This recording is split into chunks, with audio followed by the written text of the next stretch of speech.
How to lock and hide chats on WhatsApp. First, launch the WhatsApp application on your device. Ensure to log in or sign in to your account.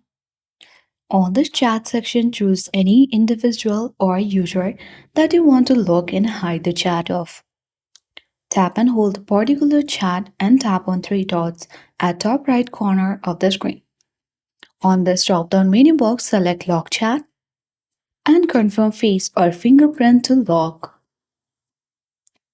Once done, it has automatically locked and hidden on WhatsApp. When you scroll a bit down, here you will see the lock chat at top of the screen. In order to view it, you can tap on it and unlock to continue by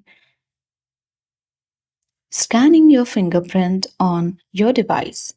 So these are all the lock chats and hidden chats on WhatsApp. I hope this video worked. Thank you for watching and see you in the next video.